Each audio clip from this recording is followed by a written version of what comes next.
Good luck indeed. And an interesting thing to note is that Silver Shield may not even appear. It may not be in any shops at all. That is, in fact, a possibility, and we are underway. We've got the king giving the initial instructions to our players, and let's see what is in the chests. We've got the fighter's ring to start off with, as well as some big bucks, a gold amount anywhere between 500 and 750, as well as the obligatory magic key. And one spell so far outside. Yeah, unfortunately, as a tie-dye guy found out there, outside does not have the same effect as return does. It will not exit you from the castle.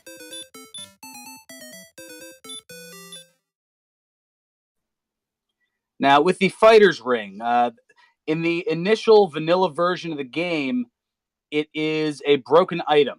It is something that is intended to work, but it doesn't quite, as already Sparkover making her way to Cantlin and looking to see what items are there, and going to check out the other. There are 3 different shops that are in Cantlin, 2 of which are easily accessible. The third is hidden behind a door, which you need a magic key for.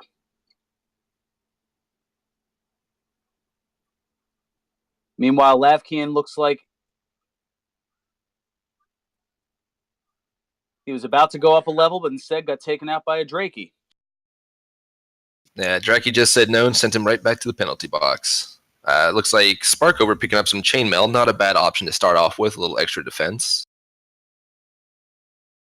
As we have JJ finding his way into Cantlin as well, and is already at level 2. Yeah, Copper Sword and Chainmail for Sparkover. The Copper Sword adding 10 to your attack power, whereas the Chainmail adds 10 to the defense. Yeah, not a bad way to start when you start off with some money and don't take a death. And unfortunately, as what happened to Tie-Dye there, so that money will be being halved as the King's men haul his corpse back and take a little bit of money for it.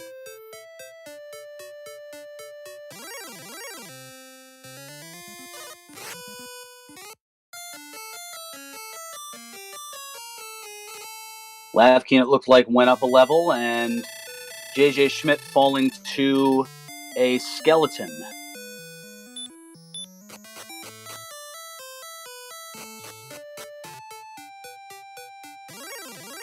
Yeah, decent enemies to find in the beginning zones. Magicians, red slimes, Drakis, and magic Drakis. Nothing too terrible to deal with. Although those skeletons can definitely be a handful if you're starting with some low defense. Well, the area right around Tangential Castle, known as Zone 0, is going to have some of the easier enemies in the game, just so that there's some launching pad to be able to get the game going. If you have enemies that are so tough that you can't kill anything, well, then it's going to be a very lengthy stalemate, and we're going to be here chatting for a while. Wow, and JJ with a 20 speed increase. That is a nice agility increase on that level. Yeah, JJ Schmidt already quickly going up to level 4 and evading. Ooh, he's found some tough enemies here, including a wizard that knocks him for 26, and an escape not happening, and JJ is going to go back to start. And so far, level 4 not yielding any spells other than outside, which they started with. And the outside spell, that will help them once they start getting into various caves, as that'll allow them to exit the cave rather quickly. And wow. Yes. Whoa. I did not see the tie-dye guy going up to level 2 and getting a rather potent strength and hit point gain. Yeah, that outside spell can definitely come in handy, especially if you have to delve deep into Garen's grave. That's a long trek back out of there. As Lavkin finds that that zone over there is not so friendly with a knight in it either. It looks like the southwestern trek from Tangential Castle has a great deal of beefy enemies that you want to avoid early on. It's definitely not a very friendly zone for the lower level area. Nice 11 power increase for level 5, but still no new spells. So is this going to be one of those seeds where the spells are all backloaded? It's certainly seeming that way so far. JJ definitely in the lead so far experience-wise, but it's still early, so it can still change really quickly, especially if somebody can find a metal slime nearby and take them out. Absolutely. The tie-dye guy, meanwhile, trying for a Drakema, but just a little too powerful.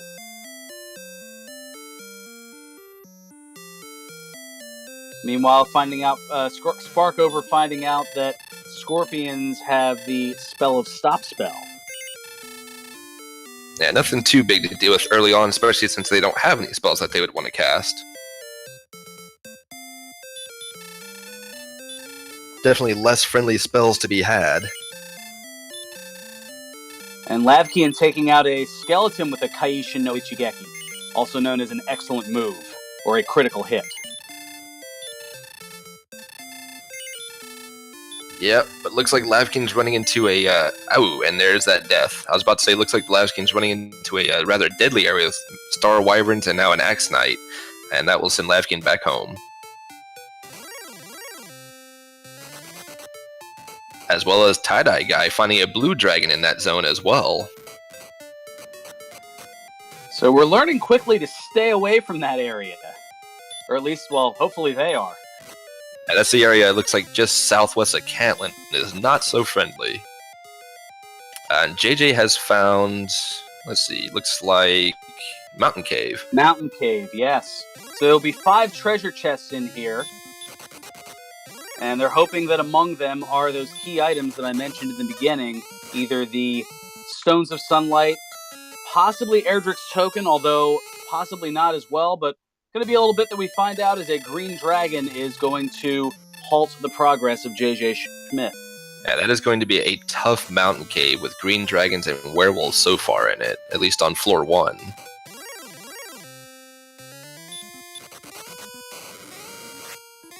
Yeah, werewolves and green dragons are 2 of probably the 10 toughest enemies in the game. And Sparkover being our first to 6, and still no spells, and also no power increase, so there's a nice empty eye 0 stat increase for her.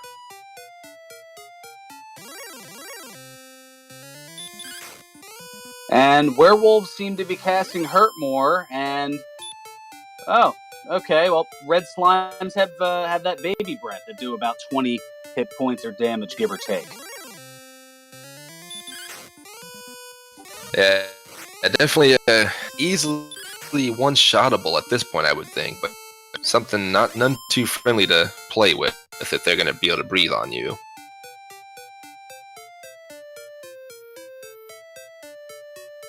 Alright, we have Tie-Dye finally getting a chance to take a look at what Cantlin has to offer, but unfortunately not with too much gold to buy anything.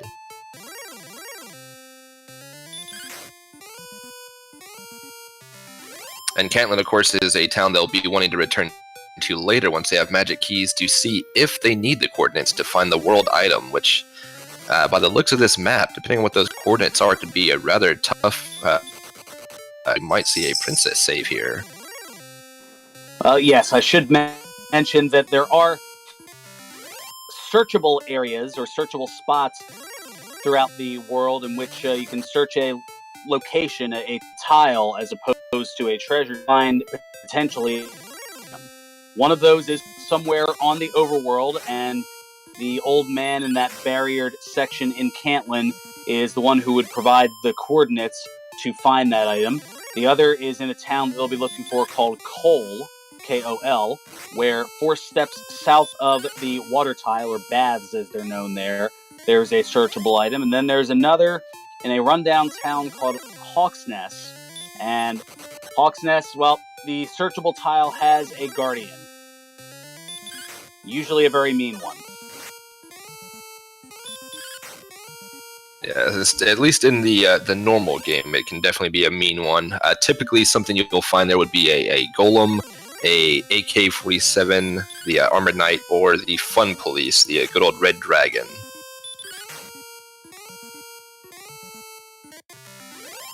Yeah, I believe there's one of 6 different enemies that could be there. An Axe Knight, as you mentioned, a Green Dragon, a Blue Dragon, I believe.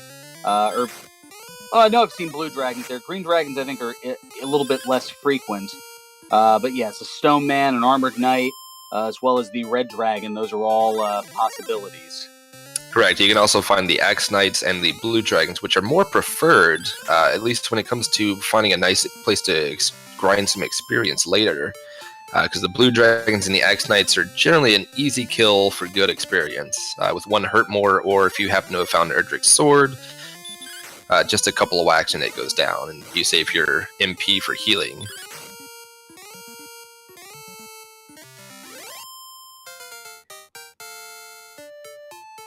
Well, JJ Schmidt looks like, yep, JJ's about to go to level 7 with another nice speed increase, but still no additional spells.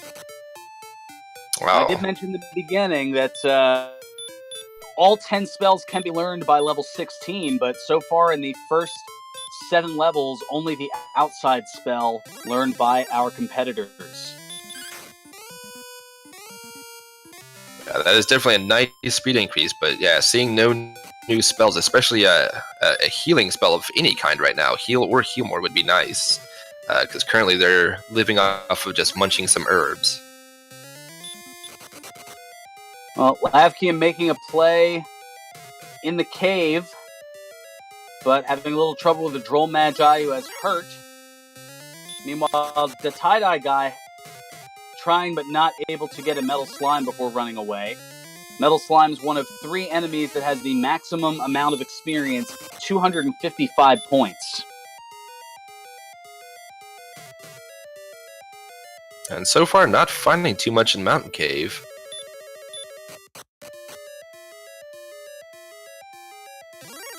I saw Lavkian picking up an herb. I didn't see the other items as of yet.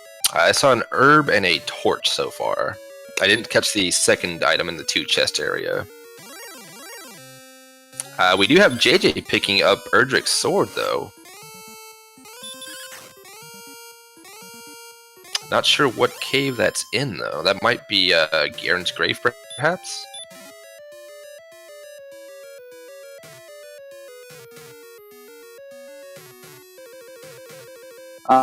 Or I think that might be the mountain cave, as there were the 2 chests there. So I think that was that second one that you were referencing. So yeah, okay. Sword. That is a great find, especially early on in the game. And yes, that was Mountain Cave. So yeah, it looks like the second chest that I did not catch was the sword. So that means that Lavkin and JJ both should have that now, as Lavkin gets sent back home.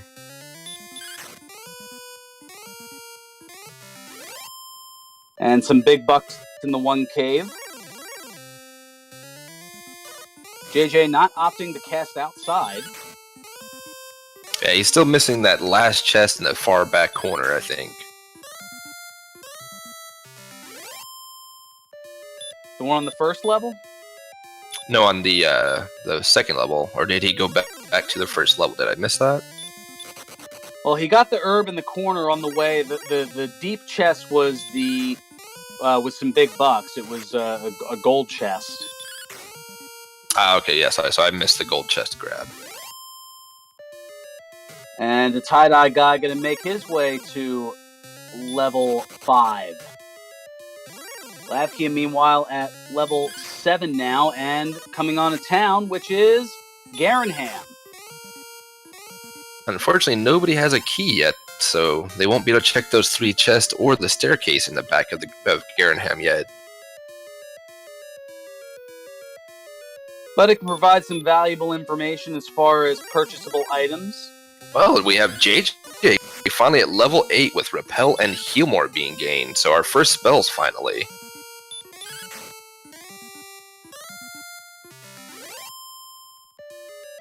And not too much. A nice broadsword for later, maybe, but not too much to be found in Garenham's weapon shop. And a golem just smashing the tie-dye guy into about 50 pieces and sending him back.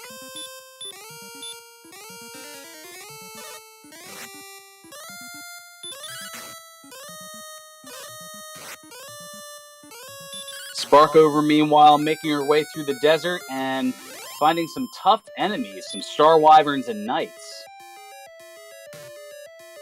And JJ just taking care of some magic wyverns. Looks like grind up a few magic wyverns for some levels there in the cave. Not a bad idea since he has Healmore and Erdrick's sword. As Lavkin finds the Axe Knight yet again and is sent back home.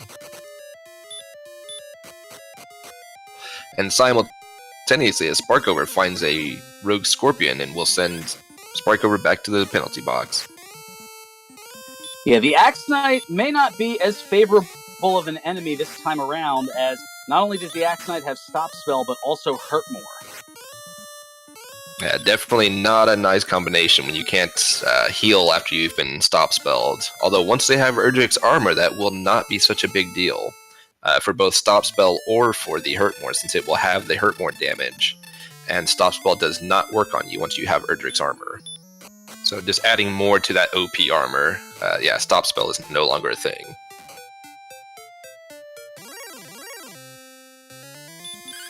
Indeed, making the Erdrick's armor more broken than pro wrestler Matt Hardy. There's my one reference of the event. It was a good one, at least. It was a good one.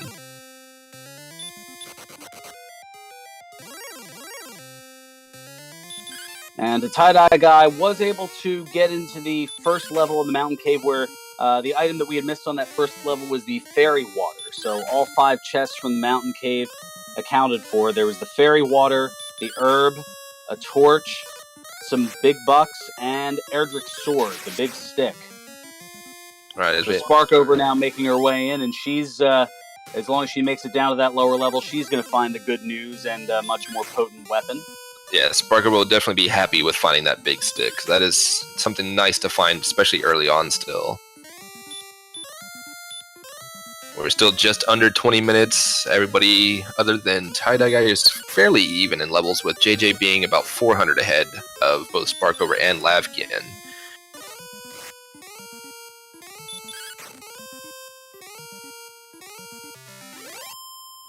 And Droll Magi's have Heal More. Drolls are gonna droll. And hurt as well. Wow.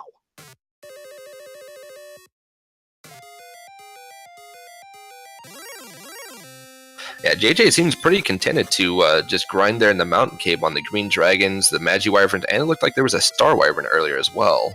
So definitely a fairly stacked mountain cave for enemies.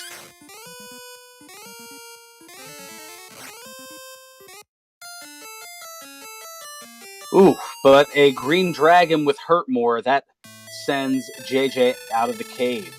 Yeah, that will goes to level 8. That will definitely stop his grind there. And as Magru notes, JJ did hit level 9. Did not catch what he got off that level, though. It looks like Heal was a new spell, at least, off of level 9, though. Not too important now that you have Heal More. But it's good for preserving some magic points if you're going to do some extra exploration. Indeed.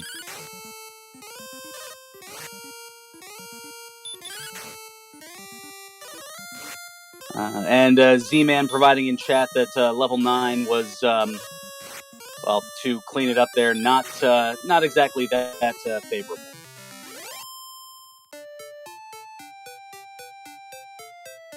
Oh, we have Lavkin taking on a blue dragon over here. We'll see how that goes.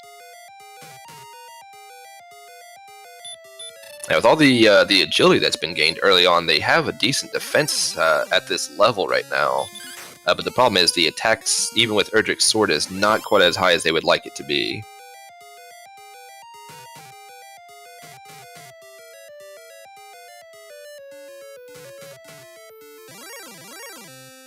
And the tie-dye guy making his way through, but running into a werewolf, and the trek through the mountain cave continues to be a challenge early on for the tie-dye guy.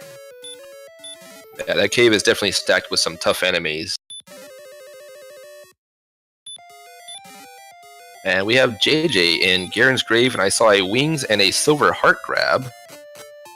And as he does not have a key to snag the second 2 chests, he's just going to outside out of there. Now, the silver harp is important in that the silver harp, once you acquire it, you're going to be looking for a specific cave where an old man will give you the Staff of Rain in exchange for that silver harp. So that is a very noted item in terms of getting the essentialities to head to the Dragon Lord to defeat him and gain victory here.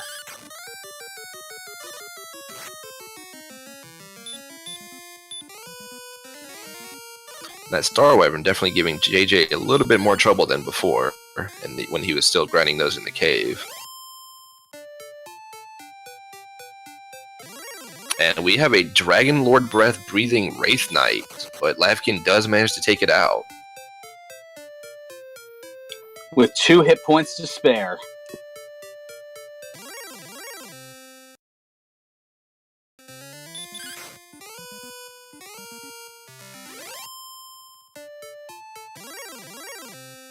I can't imagine seeing too many Wraith Knight farms with having that DL2 breath. That is, as you mentioned, before you get Erdrick's armor, a good 60 to 70 damage generally.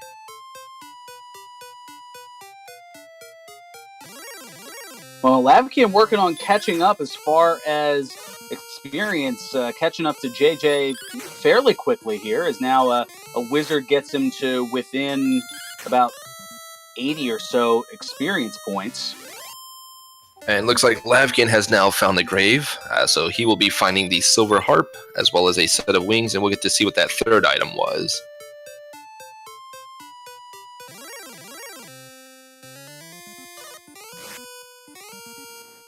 Meanwhile, the tie-dye guy gonna go get a copper sword to try to help knock some of these enemies around a little bit. And JJ Schmidt, meanwhile, has found Breckenary, also known affectionately by me as Six Town, because the inn in the town is the cheapest inn in the game, only 6 gold.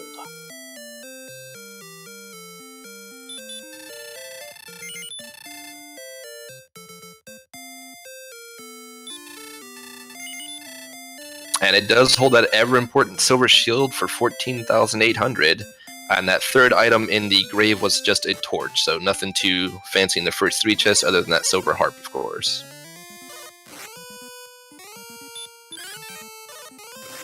And yes, Nourisher, that is correct. JJ did pick up the silver harp while he was in the grave as well. So we might be seeing a gold grind setup at some point to pick up that silver shield that is hiding in Breckenary.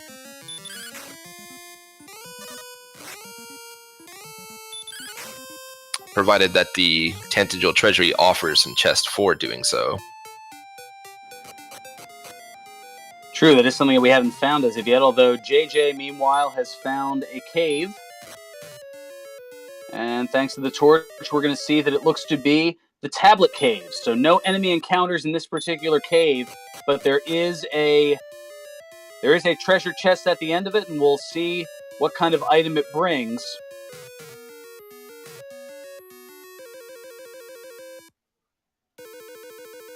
As Sparkover working over a night. And JJ has the Stones of Sunlight, one of the 3 essential items. Not a bad find at all.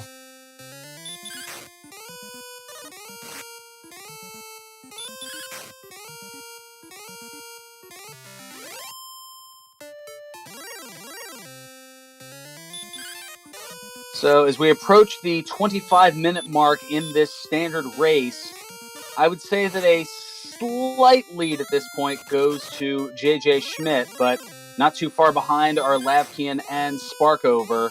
And the tie-dye guy, he's still in this as well, still in fighting range here. Now that the tie-dye guy's at level 7, got a couple of the spells, now gives him a chance to get right back into this thing with some well-placed enemy kills.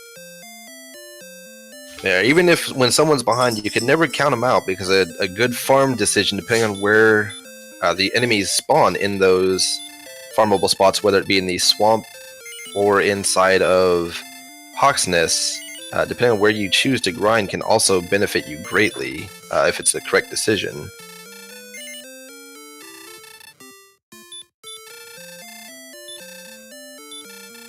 Now, the swamp that Ryu is referencing is the Swamp Cave, which actually is a double-ended cave in that there's a top entrance, a Swamp Cave North, and a lower entrance, Swamp Cave South. And in between that pathway, off to the side, there's a guardian in a one-space block. And once you defeat that guardian, as long as you have one of those magic keys, you can unlock it and find Princess Gwaelin, who, when you bring her back to Tanager Castle, she will provide with you her love, how appropriate here as we approach Valentine's Day. And with that, she will let you know how far away you are from her at the castle, almost like a GPS. And she will also let you know how many experience you need to get to the next level. Correct. We have a spark over finding her silver harp finally. An interesting thing to note is that even though you can save the princess, she may not be required, as the world item tile may not be needed. There may be nothing there. And McGrew pointing out in chat that yes, because the player's sprite can be a bit different and also be a heroine. In that vein, the individual whom you would rescue would be Prince Guimond.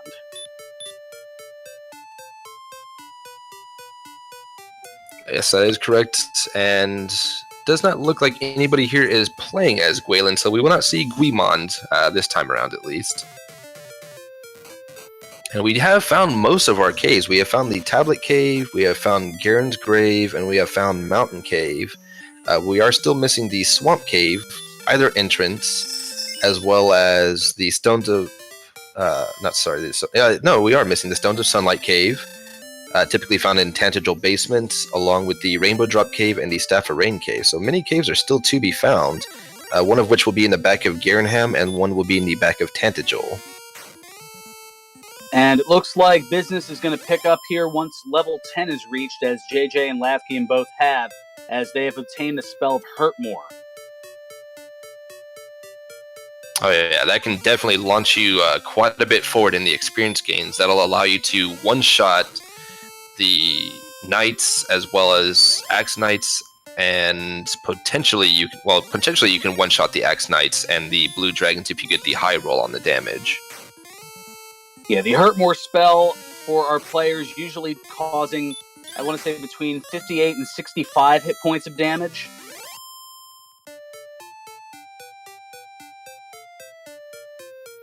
Yes, you are correct on that. So if you do get that high damage roll of 65, you definitely have the potential of taking the Axe Knights as well as the Blue Dragons down in one go.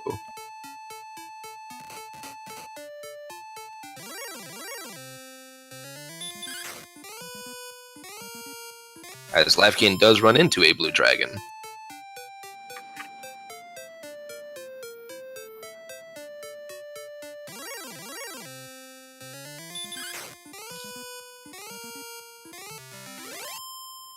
And successfully takes it down for a nice 180 experience gain.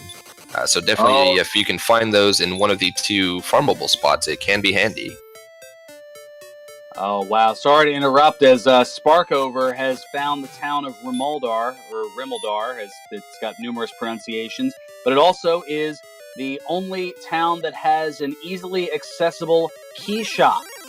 So now, with the ability to purchase magic keys, this opens up possibilities, as you had mentioned earlier, to find the 2 chests that are in the lower end of the Grave of Garenham. It allows you to look for the 4 chests inside of Tanager Castle, as well as the 1 chest in Rimuldar that is guarded by 2 magic doors. Correct, as well as the back end of Garenham itself, which has 3 chests to be found. And apparently Rimuldar also holding a silver shield, so multiple silver shield shops in the seed.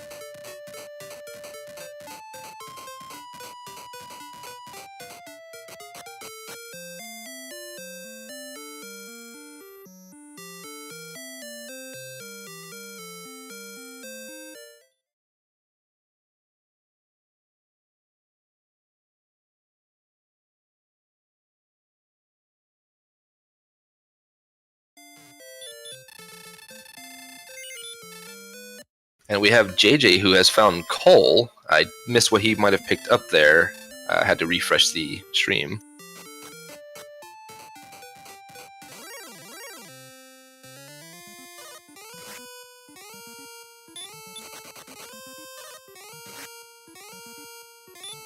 Well, meanwhile, the tie-dye guy finally able to get into the mountain cave deep enough to get Erdrick's sword.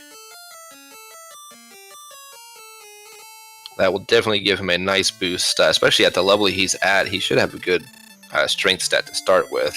As JJ gets sent back to start by a red dragon hiding just outside of Cole.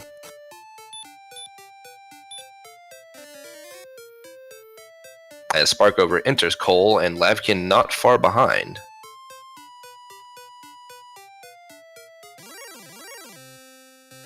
And a third Silver Shield, so Silver Shields abound in this seed. That is not too common to find. Cole is extremely deep in the swamp, almost as much as that one castle in Monty Python and the Holy Grail. And nothing much to be found there except the fairy flute. That can be, however, rather useful, as we've seen many golems abound.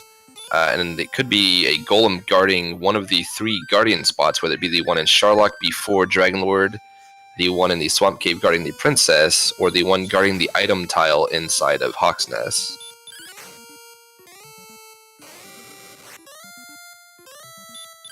Oh, and metal slimes actually have hurt more.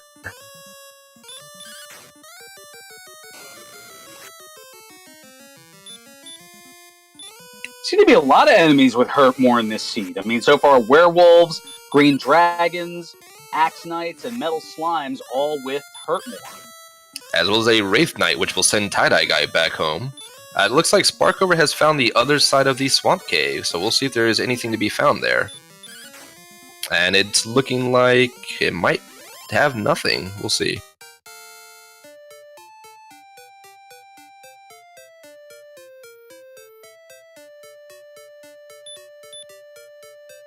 And JJ hitting level 12 and getting a lot of spells, did not get to catch all of what was there. Well, I saw Sleep was one of them.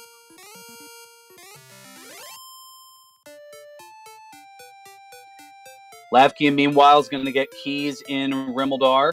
The tie-dye guy has found Garenham and is going to look at the wares there and probably not be too thrilled.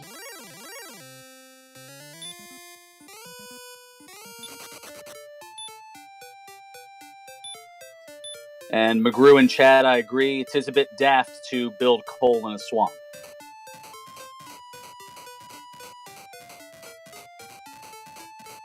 Okay, so Sleep, Radiant, Return were at 11, and Stop Spell was received at 12. So that's what we missed out there.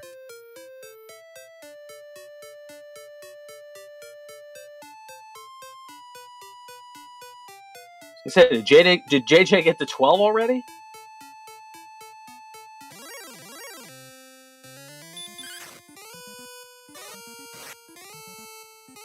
McGrew with spoilers. Yeah, not quite at 12 yet. Actually, Lavkin being closer on the side of 12 as Sparkover finds Hawk's Nests. Not too much MP to go around there, though. Maybe she'll go ahead and give it a try, but prior to that, she had found the Rainbow Drop Cave, affectionately known by the Dragon Warrior community as the Jerk Cave, and a golem is the guardian at Hawk's Nest. And the golem with baby breath, dealing anywhere from 16 to 23 hit points of damage. Well, she does have that fairy flute, but it looks like, a nice excellent move will... Oh, not enough. Like I say, she does have that fairy flute to put the golem to sleep to make that fight a little easier, but she just goes for it, and unfortunately did not do enough.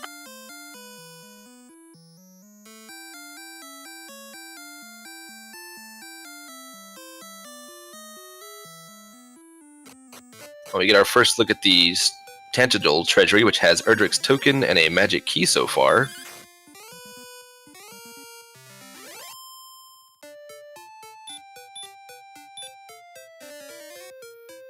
Big bucks, so we do have a gold grind available.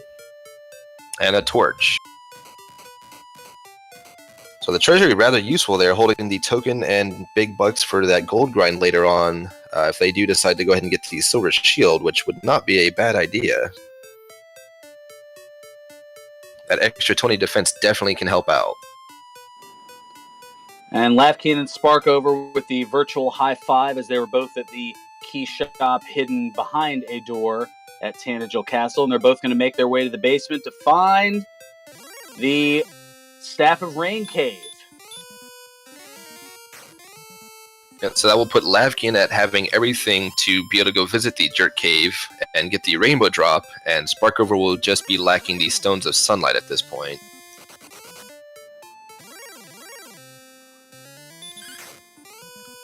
Which we learned earlier that the Stones of Sunlight are in the Tablet Cave.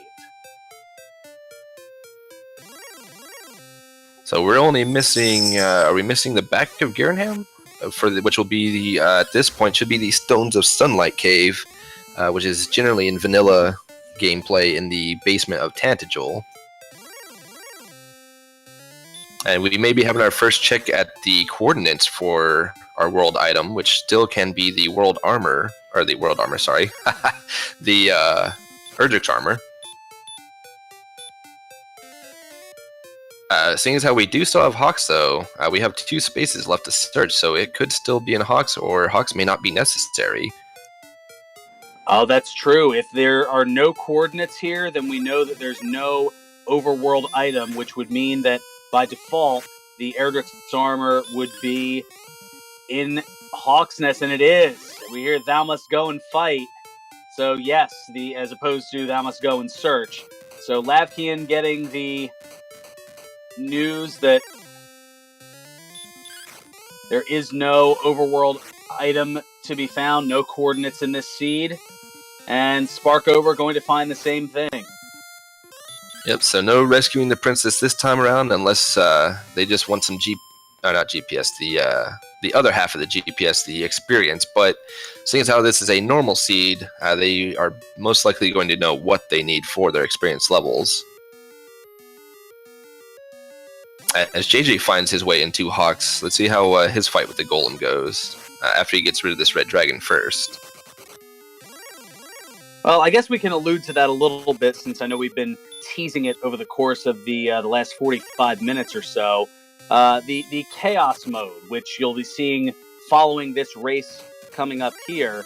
All of the randomized items that you see here will be in play, along with the prices of the weapons and armor, the enemy statistics, whether it be hit points, strength, agility, experience, and gold. And the Dragon Lord, the final form of the Dragon Lord, can have a much wider range of hit points. Normally, in this mode that you'll see here, range of anywhere from 150 to 165 hit points. In Chaos mode, it's anywhere from as low as 100 to as high as 230 hit points. Plus, the Dragon Lord's second form can cast Sleep and or Heal. So there's a lot added to it here, and let's see what is going on Sparkover's screen in the back of Garenham. It's on a death necklace in here. Well, close. We have a cursed belt.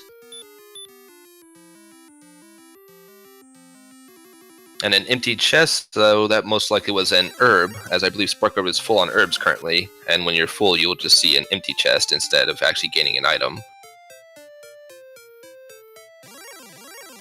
And as you had noted, the Stones of Sunlight Cave, which holds what looks to be another herb. So it looks like Death Necklace, if they so choose to go after it, is going to be deep in Sharlock. Or it could be at the bottom of Garen's grave. Oh, this is true. There are still 2 chests in Garen's grave that have not been searched out as well. And yes, McGrew noting that JJ did get his armor and has actually found the location of Sharlock.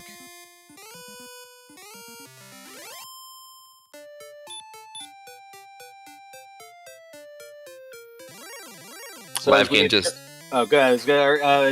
hit the 40-minute mark here of the seed, those of you just joining us, kind of a quick go-over of various notable items. The fighter's ring was found in the throne room initially. The silver harp was on the top level of Garen's grave. Erdrick's sword was found in the mountain cave. The stones of sunlight, well, they were in the tablet cave. And Erdrick's token was in the treasury at Tandagil Castle. Correct, and we know that the armor was in Hawks, as well as the fairy flute to be found in Cole, with no world coordinate item needed. And Lavkin, of course, skipping out on checking the chest that can be found in Garenham, simply because process of elimination, he knows there's nothing else he needs to find there. Although I don't believe Lavkin has found the Rainbow Drop Cave, so that might be something he'll go back and check later. Lavkin, meanwhile, getting to level 12, and I believe that Stop Spell was found on level 12. Correct, there was a stop spell to be found at level 12, as we had a little bit of a spoiler on earlier. And Lavkin has found his Jerk Cave, so Lavkin is pretty much in go mode here. Just needs to get the armor and some levels, and he will be ready to go to Sharlock. Now, yes, the Rainbow Drop Cave, affectionately known as the Jerk Cave, because if you don't have those essential items, the Erdrick's token, the Stones of Sunlight, and the Staff of Rain, he literally kicks you out of the cave. As Lavkin heads into Hawksness, and we'll be happy to find that the armor is there, which by process of elimination, he already did know that. And Game Boy giving us a little inside information on Mr. Holmes and Silverfire, who are not currently featured here, but with Mr. Holmes sitting at 4,000 experience and Silverfire at 2,500. So that would put Mr. Holmes at the lead right now in experience-wise.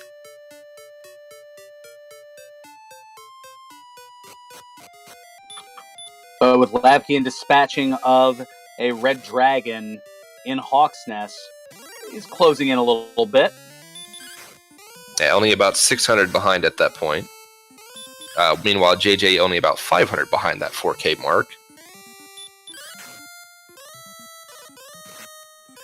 The tie-dye guy, meanwhile, working around the home of Tandagil Castle, currently at level 10. And still about 400 or so experience away from level 11. Yeah, tie-dye guy just having a rough time of it, which I'm sure we've all been there at some point. You know, you have those seeds that they just want to punish you.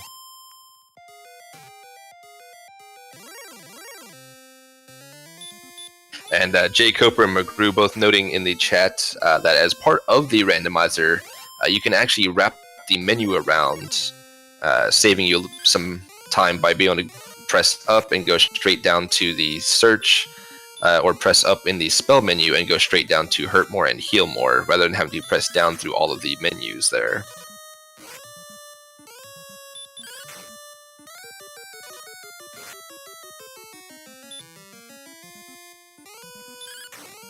And Lavkin does pick up his armor, so he is just in experience mode at this point and will be good to go to Sharlock, I think.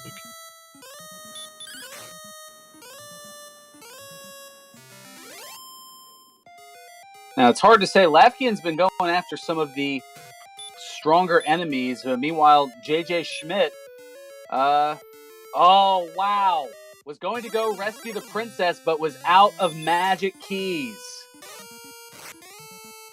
Well, hopefully he does not make the trek back there, as we know it will not be needed, but does find that the Guardian of the Swamp is a blue dragon, which is not a bad place to farm, especially considering the golems are quite a bit tougher to farm in Hawks, as a red dragon does send Lavkin back home, and we have Sparkover making her second attempt at getting the armor from Hawksnest now. JJ Schmidt getting to level 13 with a pretty decent magic point gain and not much else. Yeah, but At this point, they look to be, at least on HP-wise, they look to be doing pretty good, as all 4 of our featured runners are using the Strength and HP build, running the Big Z, as well as the... I'm sorry, is JJ... Yeah, JJ is a Big Z. It's hard to tell sometimes. And then Sparkle with the Little D, all of which will give you Strength and HP stat gains over any others. And McGrew noting that Silverfire is actually playing as Princess Gwaelin, so has the opportunity to rescue Prince Guimond. Indeed. And also of note, and this is something that I never figured out when I was playing as a youth of the original version of Dragon Warrior, that how you enter your name, it actually determines what extra little boosts you get as far as whether it's either strength or agility or hit points or magic points. It all depends on the characters that you enter in as the first 4 letters of your name. Yeah, so that was definitely not something that was vastly known, back in the 8-bit era, before we had tools to actually find that and see what effects have on your level gains. Yes, McGrew does prefer the Little Z, which, if I remember correctly, that is the Strength Agility build. Which there are 2 other builds aside from the Strength HP and Strength Agility build. However, Strength HP and Strength Agility are the 2 preferred stat builds.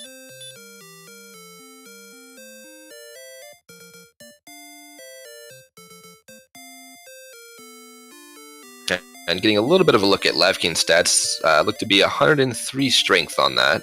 So getting closer there, only about 27 off from having a decent chance at taking out the Dragon Lord.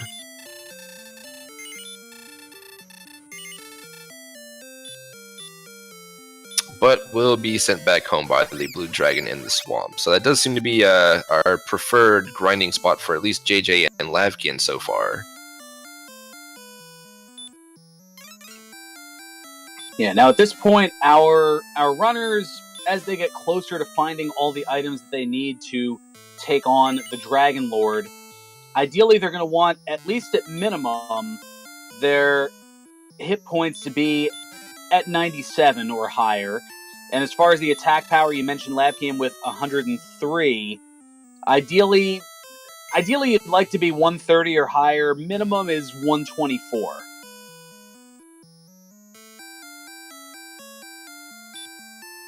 And JJ Smith finding his token and will be going and turning in his silver harp for the staff as well now.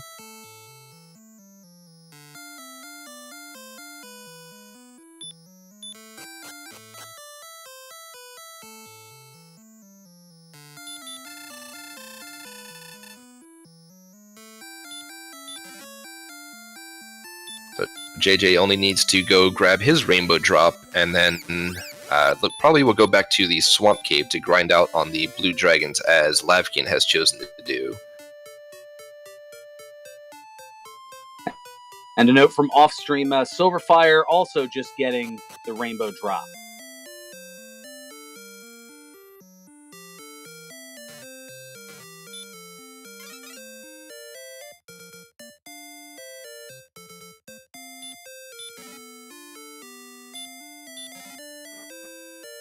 And Lavkin opting to work on gaining levels by going after the blue dragon in the swamp cave.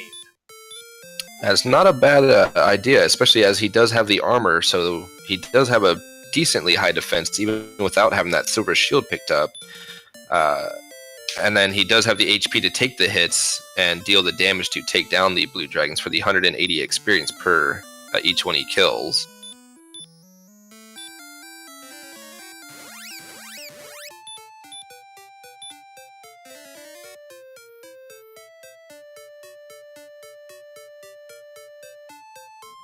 The advantage, the Hawk's Nest or Swamp Cave spot, I should say.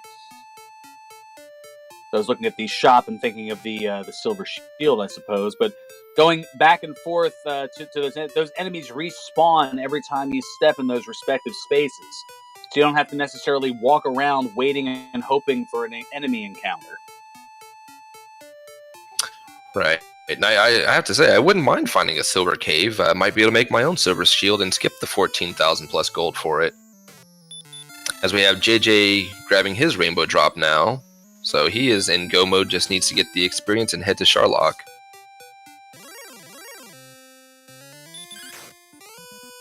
Although Lavkin does have about a 700 experience lead on him at this point.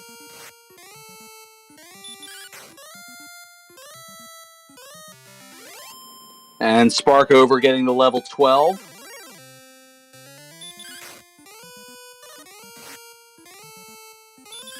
The tie-dye guy, meanwhile, going toe-to-toe with an armored knight, one of the 3 toughest enemies in the game, and for that reason, affectionately known as the AK-47. Yeah, we did get to see that that level 12 does provide a nice 12 power boost, along with receiving the stop spell, which can be useful, depending on what you end up running up against. But it doesn't seem like, other than Hurtmore, there were any enemies with sleep so far, at least not that we have seen. And the tie-dye guy getting up to level 11. As Lavkian, I'm guessing that was a running out of MP intentional death to the blue dragon. Yeah, that would be my guess on that as well. Just made a last-ditch attempt to try and get one more, and death warp back to Tantagel for full magic and HP. But looking at that magic currently max count on it, definitely are far and away from what they would like to be at for going to the Dragon Lord. So we do have some levels to gain to work on that magic MP count, rather. True, at level in the MP only in the 50s, which you're looking at 6, maybe 7 castings of Heal More once you get into there, into Sharlock Castle. Right, unless they have an insanely high, as looks like we have Silverfire, who is currently in Sharlock at level 12, perhaps choosing as a grind spot. But yes, you are correct. Unless you have an insanely high attack stat, or attack power stat rather, you definitely want more than about 6 Heal Mores before you head down into Sharlock.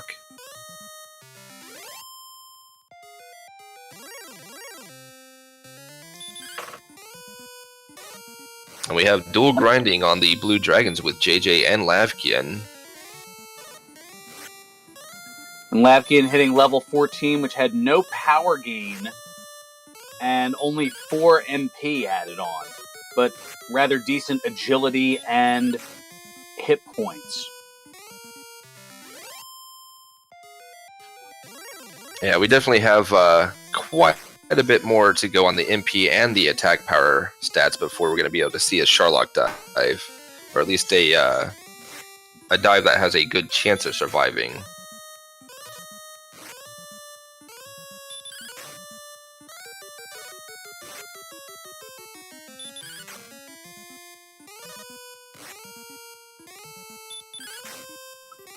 Now, Silverfire stocking up on herbs. I was going to say, perhaps trying to make a dive to see what the mini-boss, for lack of a better term, is just before the Dragon Lord.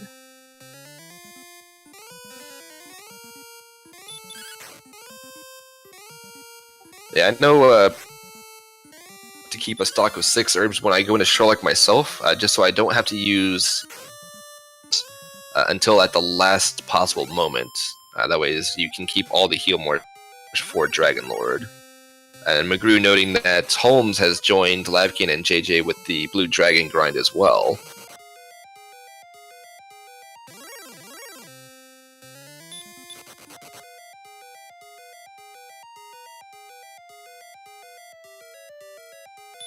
And Silverfire taking a rest at the most expensive end of the game at 100 gold for Caitlin. They apparently find their no bed inn to be rather fancy.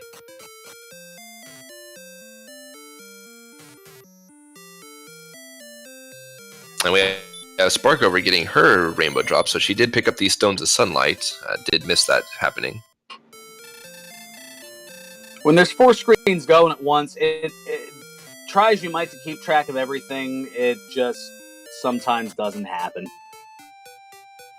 And Holmes noting, McGrew noting that Holmes is about 300 experience ahead of Lavkin at this point.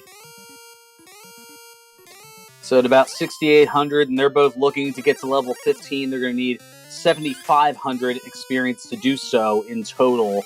So Lavkin just under 1,000 experience away from hitting that mark. Yeah, we're going to be looking at it probably about another 6 blue dragon kills for that to happen.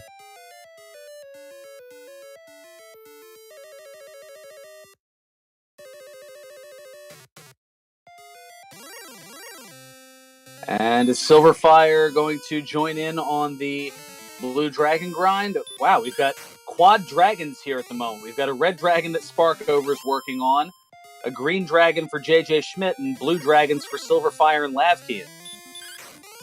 And JJ does return to the blue dragon grind.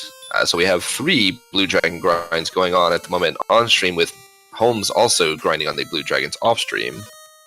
And I'm wondering, is Sparkover going to be grinding on the golem? I do believe Sparkover already picked up the armor. Yeah, not taking any damage there, so Sparkover does have the armor, so it looks like Sparkover might be choosing the golems to grind on. Which that goes back to what I noted earlier, where even if you're trailing behind a bit, where you choose or find a place to grind at can definitely be a big deciding factor on how quickly you can catch up, or how quickly somebody can catch up on you.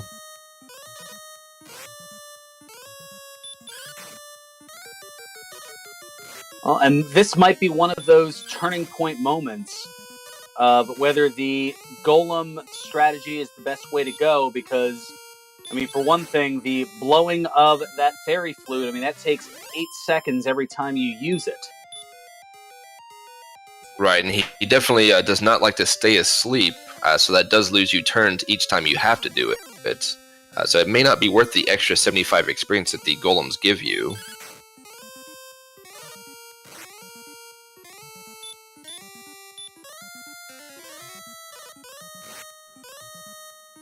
And noting in chat that that did even include an excellent move or a critical hit, and it still created some issues.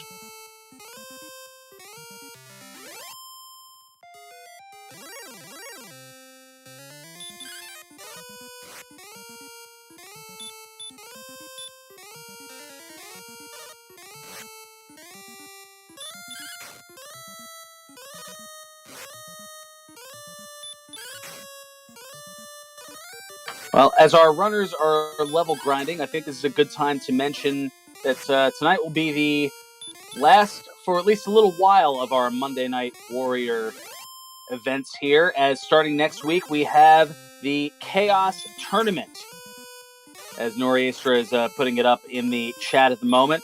You can also use the link to download Dragon Warrior Randomizer yourself and get in on some of the fun that is here. And there's also the link to the Discord chat for DWR, Dragon Warrior Randomizer, and the Chaos Tournament that will be starting 1 week from tomorrow. So you've got roughly 186 hours to get your registration in at the dq.challenge.com. You see the link there on chat. So get in before it's too late.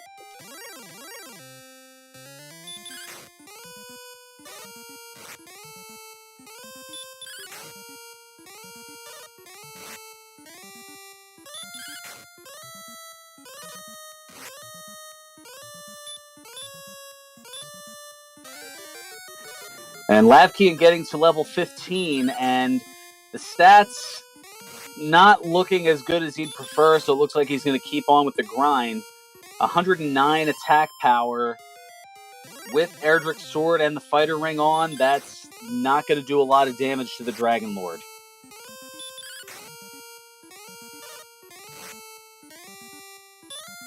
Yeah, definitely gonna have to get at least one more level. Most likely going to be more, so we're probably gonna see a more higher level. Generally, 16 is about the area where you will find that you can go down into Sharlock. But it looks like we're going to be seeing something more around 18, 19 area, depending on these stat gains in our next couple of levels. And yeah, the health that those golems have, along with the defense, does also add the deciding factor on how worth it is to fight those for your grind monster there.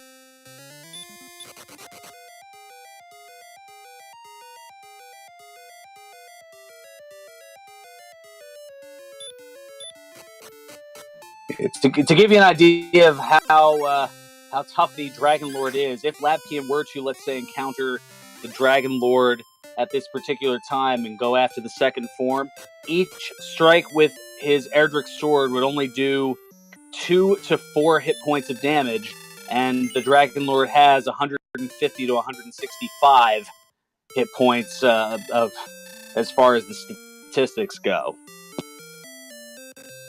And even though they do have a decent amount of health, you're not guaranteed to see too many double hits. So generally, you're going to see one turn of a sword hit, and then you'll see the next turn is going to be a heal more, and then they're going to keep going back and forth between those two, unless the Dragon Lord 2 decides to do 2 physical hits and that you can.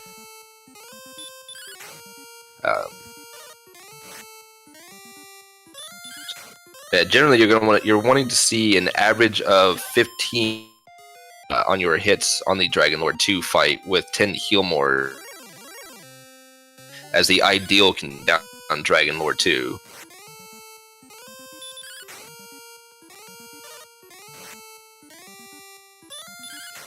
And McGrew noting in chat, so you're saying there's a chance.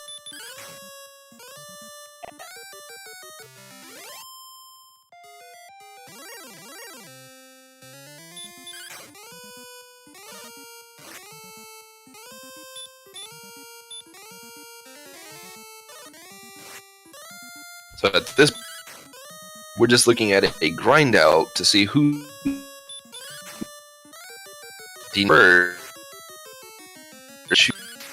each depending on what their stats are at the time they go down. Nobody has chosen to over shield them.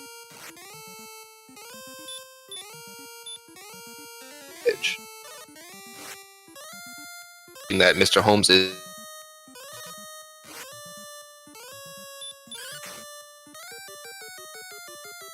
stream.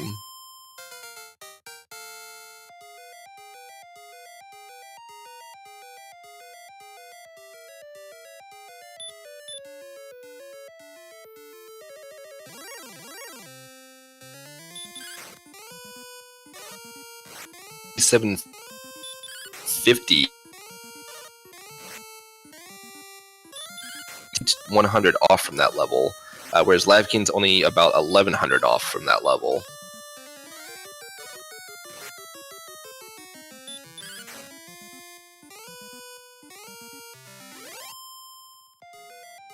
And I just took a quick glance off stream here, and it looks as though Mr. Holmes is encountering a golem now, which with that defeat will get him to level 16.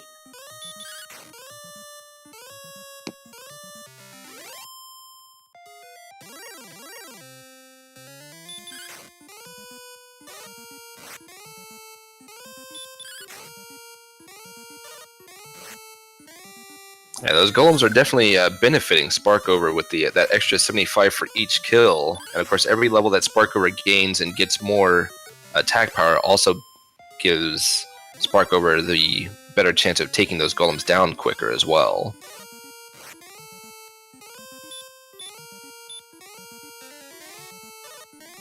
Yeah, as noted in chat, Sparkover just pretty much one golem's length away from Silverfire in terms of catching up in experience. JJ Schmidt, meanwhile, is at level 15 and looks like about 1,500 experience away from 16.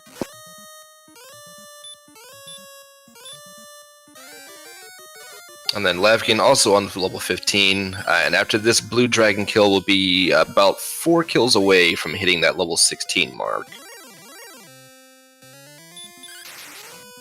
And then we'll have a bit of a grind to see before we hit the next level, as 17 will be 12,000 for that level.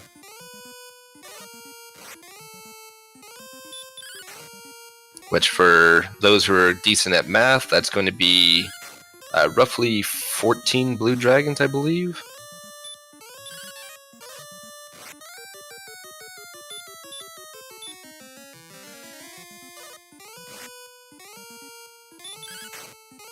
Uh, 13, I think, would do it.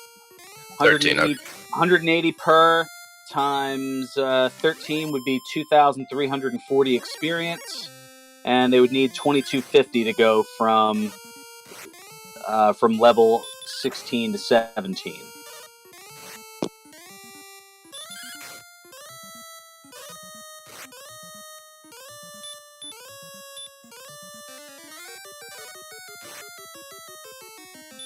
And McGrew noting in chat, level 16 starts defense breaking the blue dragons.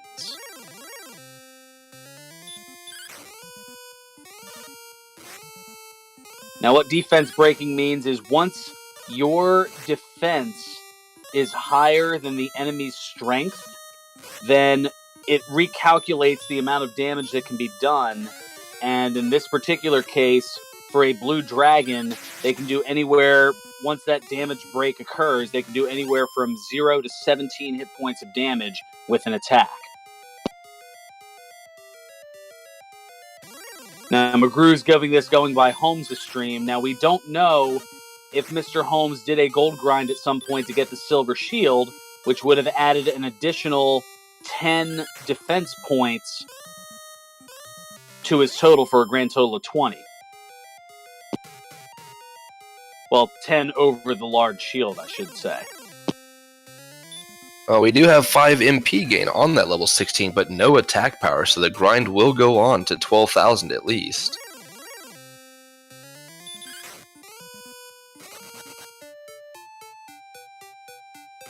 As JJ tries to take out a Metal Slime, and the Metal Slime says no thank you and runs off.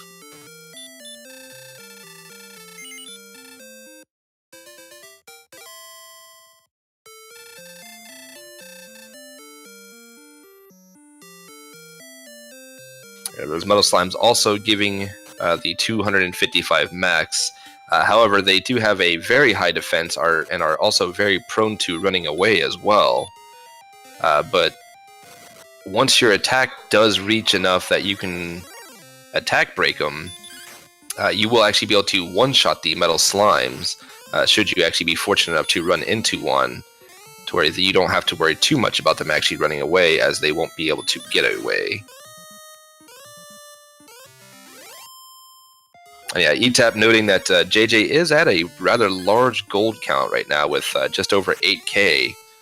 So only about another 6,000 left to go before he would be able to pick up that silver shield. So by the time the grinding is done, JJ may be at enough to get the silver shield with maybe a little bit of gold grinding left to go.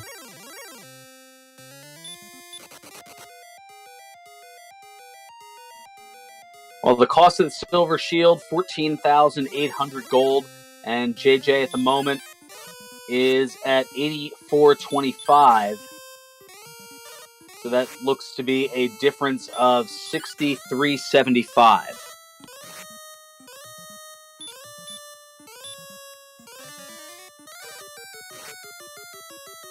Yeah, with the grind that we have going, because we know at least level 17 is going to be necessary. 16 did not provide any attack power. And 75 on the max MP at 16 as well, which is just enough for 9 heal mores, which is definitely not ideal for the Dragon Lord fight.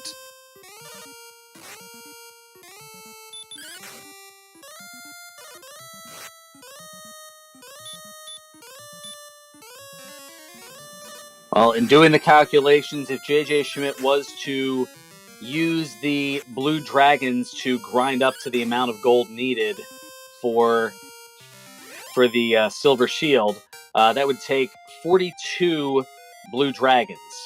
But considering that he's getting to 16 now, I certainly hope we don't need that many.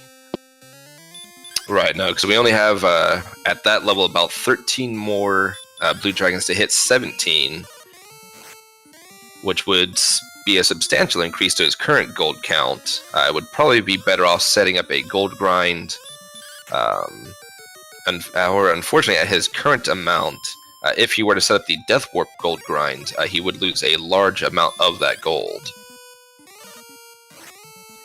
Yeah, I think given how high the total is, he's almost pot committed at this point to just try to grind up to it. And who knows? I mean, depending on how these stat gains are, he may be able to get up to that.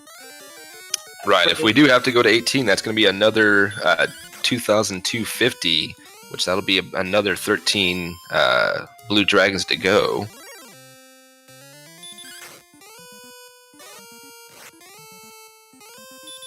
And Norisha noting that Holmes is currently on his way to level 18.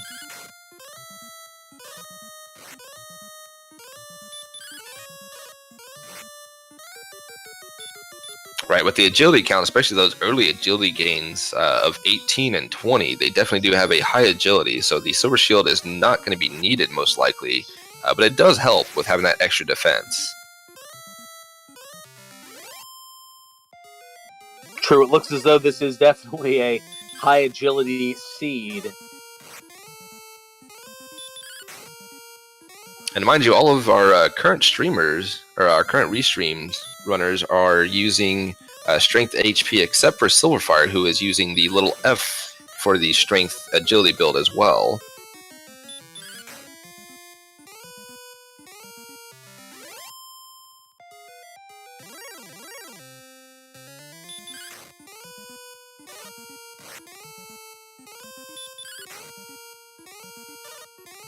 As Lavkin's only about a 900, right about 900 experience away from hitting that level 17.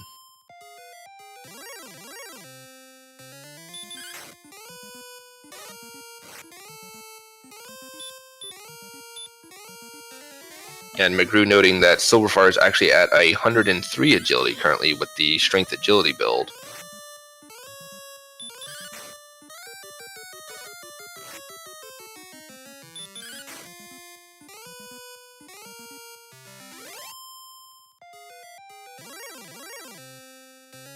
So yeah, depending on how the grind goes here, we could be looking at, I don't want to throw a commentator's curse on it, but we could actually be looking at a sub 130 for a normal seed, depending on how long this grind has to last.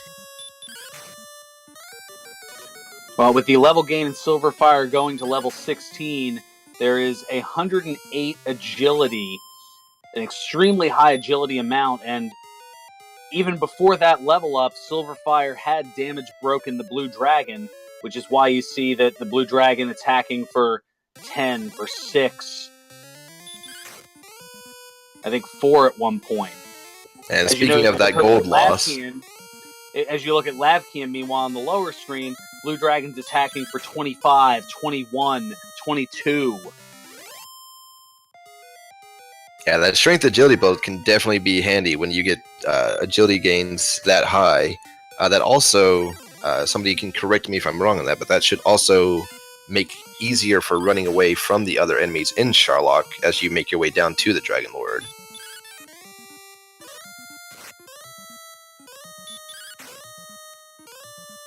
Yeah, there was that huge gold loss for Silverfire with that last death, but with 108 agility and some more levels left to go, that agility loss, or that gold loss, is not going to be an issue.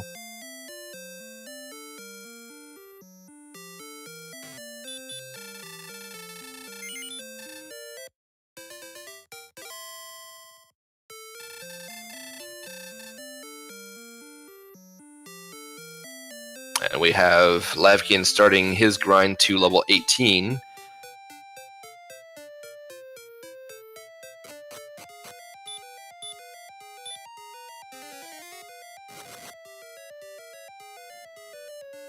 Meanwhile, Sparkover still working on the golems.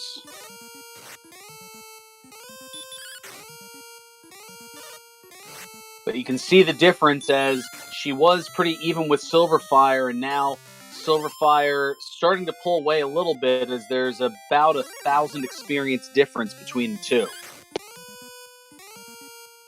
Yeah, those golems, they just have such a high defense and HP count that extra 75 experience, when you can take out 2 of the blue dragons generally before 1 golem can be taken down, that extra 75 just kind of goes away. Well, part of the speed too, it has to do with fewer trips back to the inn to recover your magic points, as you're not healing as often if you're Silverfire, given that you've already damage broken the blue dragons. So the blue dragons' attacks are going to be for considerably less than the golems when they do wake up and attack. Plus, you're taking the extra time to use the fairy flute to put them to sleep. Yes, that as well. I mean, even with having the Erdrick's armor reducing the amount of damage that the baby breath does, the golem's punches do still hurt quite a bit.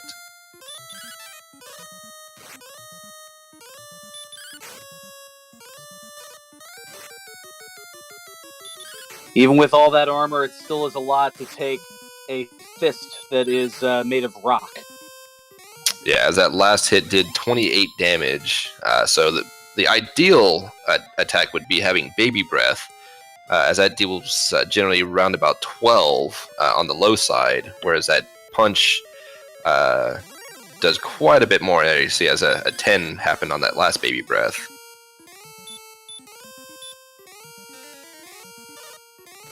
JJ Schmidt, meanwhile, has moved up to level 17.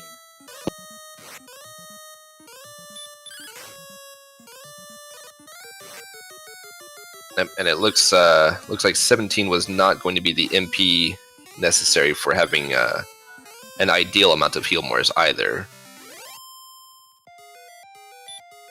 So what we're going to be looking for on this level 18 is going to be a big attack power gain, as well as a decent MP gain. It doesn't have to be anything too substantial, but somewhere between 5 and 10 would be at least preferred. Well, given that JJ Schmidt and Lapkian are both at level 17 and are still at a point where they haven't damage broken the blue dragons, I wonder if off-stream, before Silverfire was brought into the mix, if Silverfire did do a gold grind and did get the silver shield for that additional defense. That is definitely possible. And McGrew noting that Holmes is at 18 and looks to be ready to go head to Sharlock for a dive. We do know that at 16, even with the Erdrick sword, they're at 116 attack power, at least for JJ and Lav. Well, I did take a peek off of stream, and Mr. Holmes did just use the rainbow drop to create the bridge into Sharlock Castle, and is starting to make his way along the first floor of Sharlock. Yep, as our restreamer Narasha does bring Mr. Holmes in, so that we can actually get a look at what's going on there. And he was also using the Big Z, so he went for the Strength HP build, and does have enough MP for at least 10 heal mores. So if he's sitting at least 130 on the attack power, he does have a good chance on the Dragonlord fight.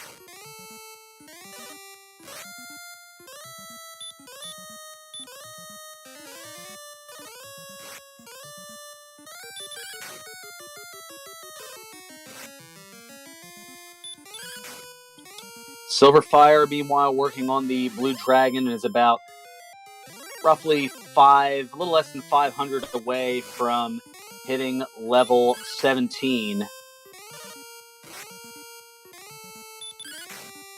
And Holmes opting to use a spare torch instead of Radiant, so he'll have that little bit of extra magic left over for a heal if need be.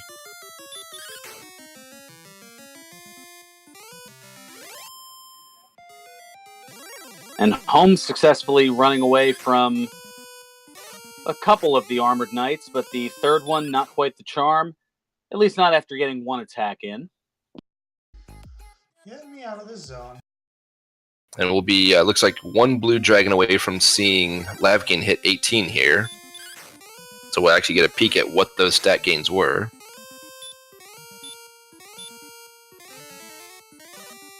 Yeah, McGrew bringing up a good point there. Holmes will probably pick up that Death Necklace on his way down as well.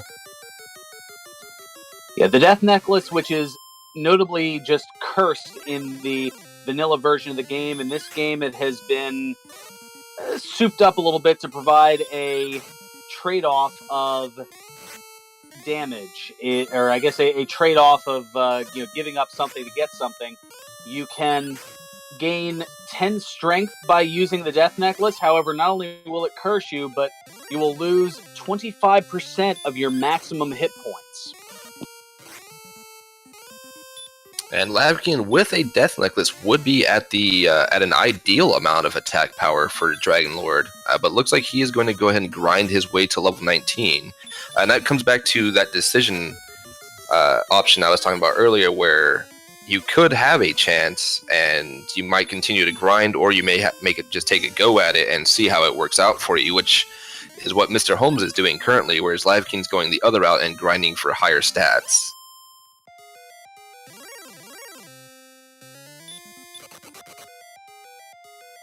As JJ will be coming up on level 18 here shortly as well.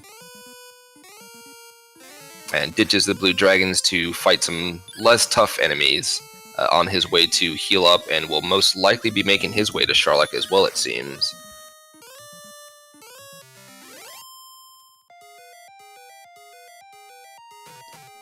Well, Mr. Holmes, meanwhile, is on that 7th floor and is checking the treasury in the lower end of Charlock. We've got fairy water, big bucks. There's the Death Necklace.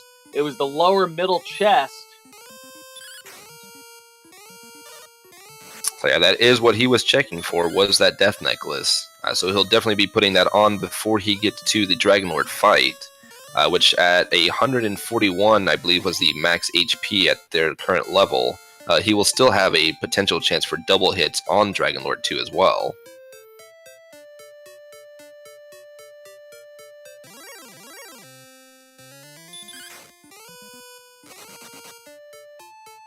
Yes, as the Death Necklace, that'll bring his max hit points down to about 105 or 106.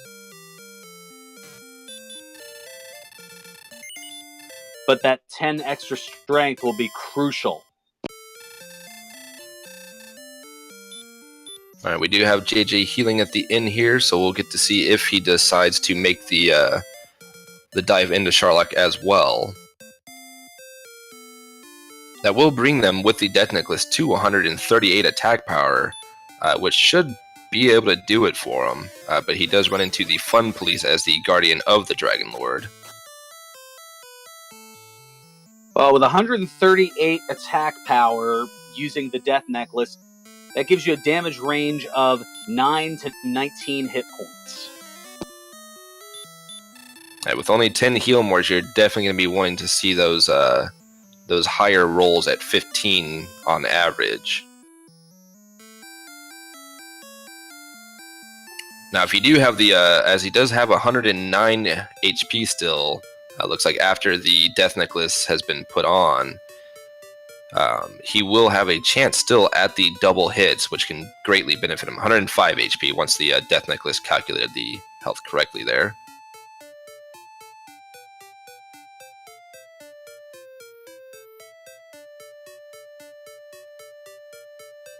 And he decides to go ahead and use an herb and hope for the stop spell from Dragon Lord. So he'll be hitting this Dragon Lord 2 with full health. And that first attack is a 15, so he's on par and does get a double hit with only a 9 on that second one, though. So he's at 24 currently.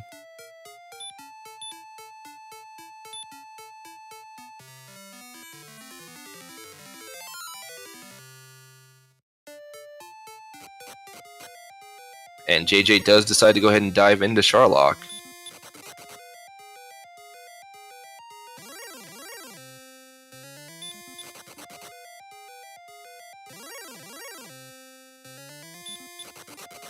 $54 now for Mr. Holmes.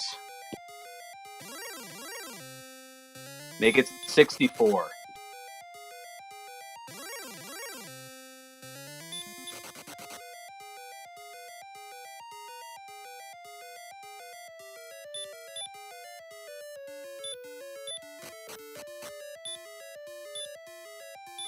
Teen.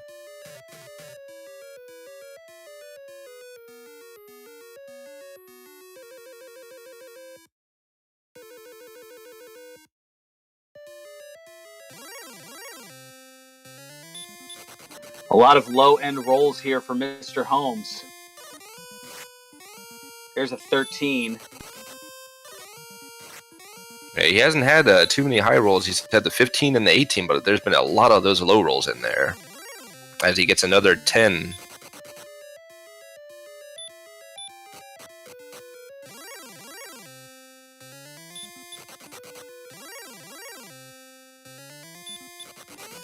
Wow, and another 9. He's down to just one heal more left after this.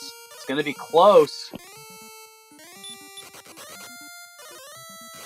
He does get a 16 there, so that will definitely help him out. Last heal more here. He's got 2 strikes. I think he's got a pretty good chance here.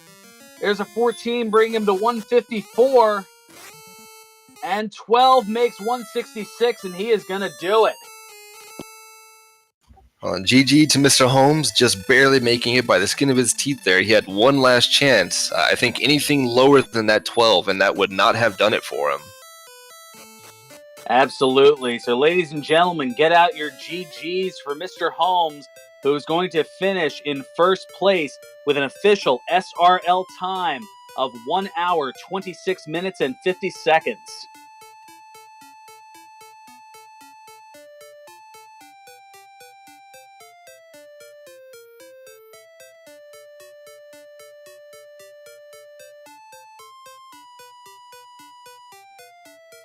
Man, these last-minute finishes are getting to me here. Oh, wow. Well, meanwhile, Silverfire up to 18 and looks like is going to go into Sharlock.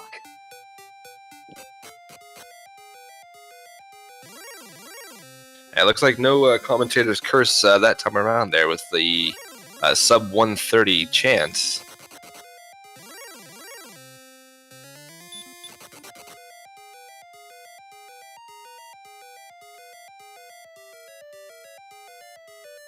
Well, on a note in chat, a couple more low rolls might have had it made it go the other way. There weren't too many rolls that weren't low.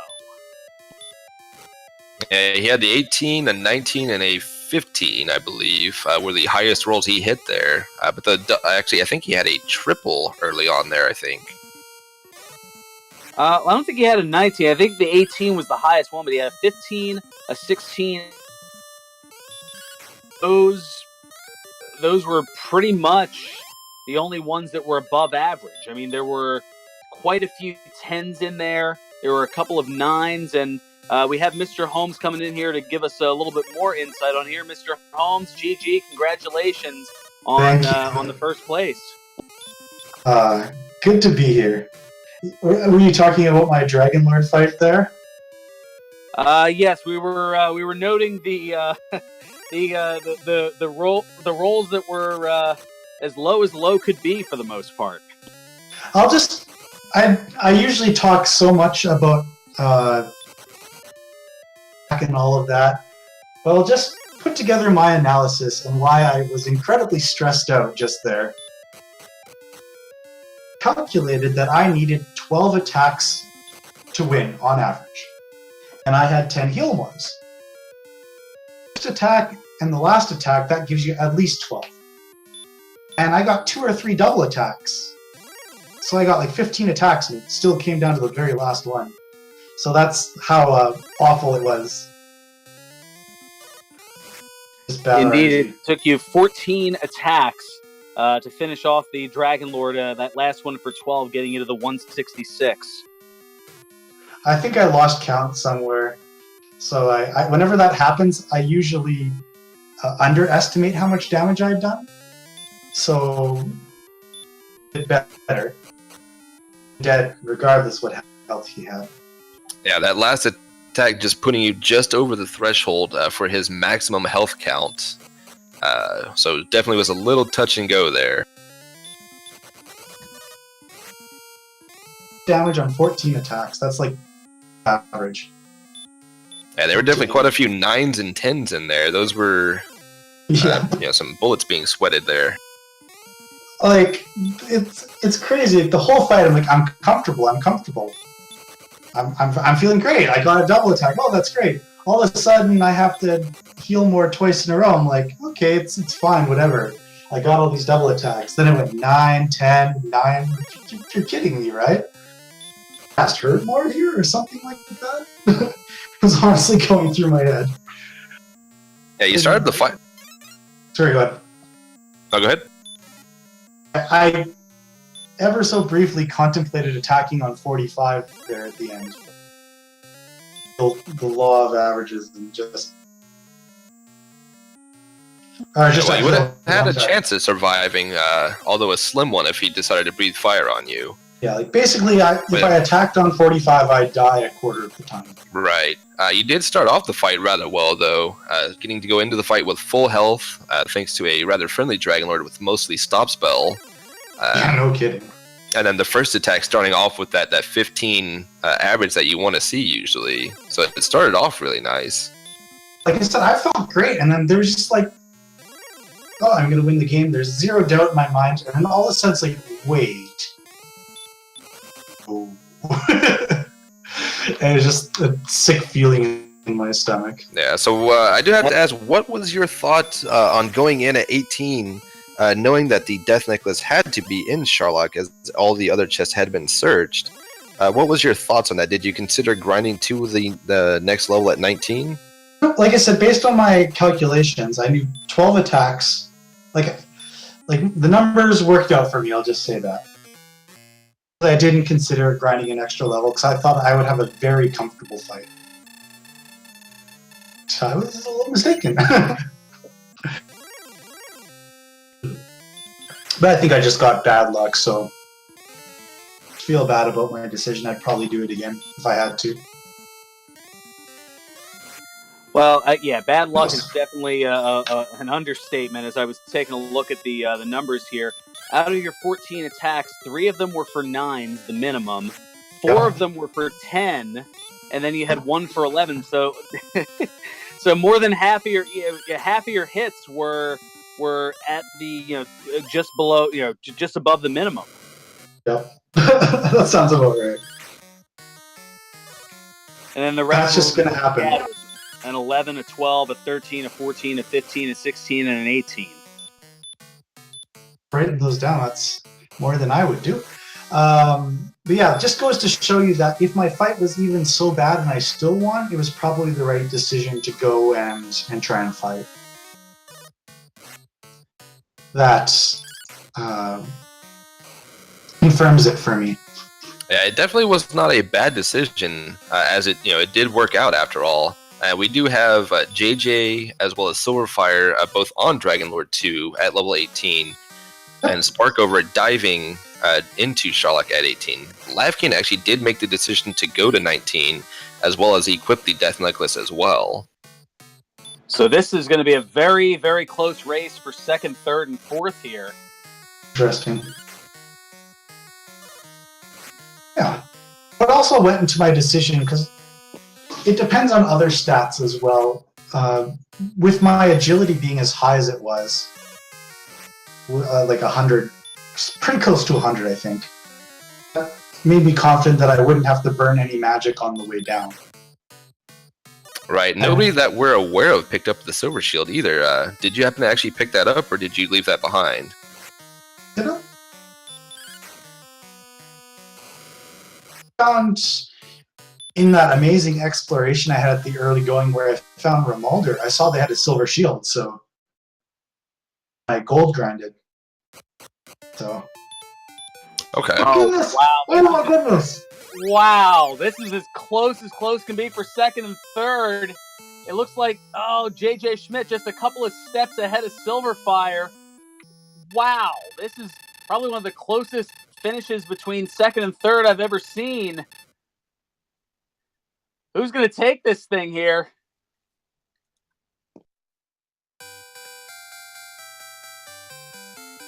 Wow.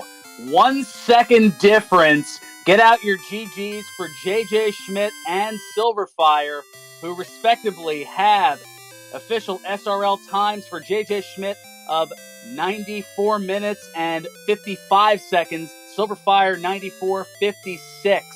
1 second apart between second and third place. Holy smokes. Wow. Well, that's amazing. You got any other questions? If not, I'll probably open the floor to the other podium finishers.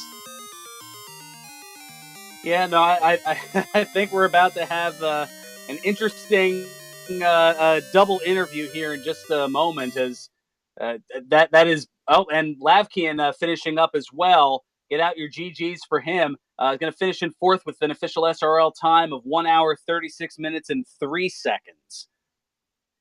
All right, that's awesome. For the great commentary, guys. Appreciate it as always. And thanks everybody for watching, and have a great night. Thanks, Mr. Holmes. Congrats and GG. So, wow, I mean, just less than 10 minutes separating first and fourth place. Awesome. I love those races. Yeah, definitely a close race as we have Sparkover getting ready to head directly to the Dragon Lord on the bottom floor.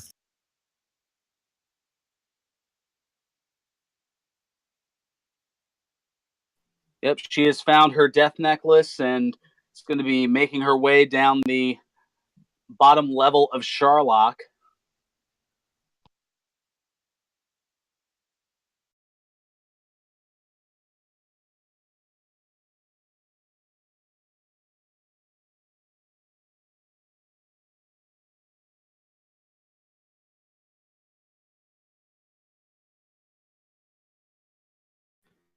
Meanwhile, I'm going over to take a peek here at the tie-dye guy. And from what I can gather, looks like he's making his way through the swamp cave.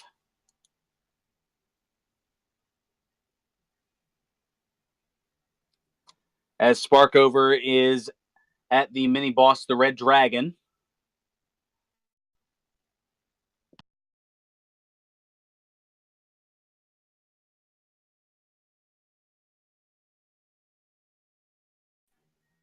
And dispatches the dragon and gets interrupted by another one.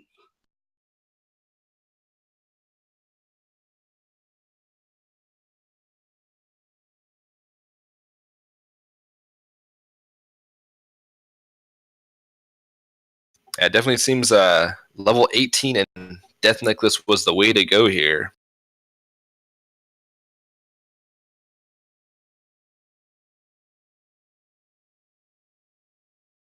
As Silverfire gets a rather friendly Dragon Lord 1 doing only 4 damage.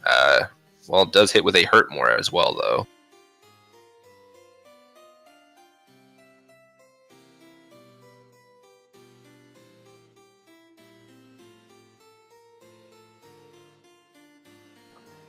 As Sparkover is working on Dragon Lord 1, looking to see if we can hear from...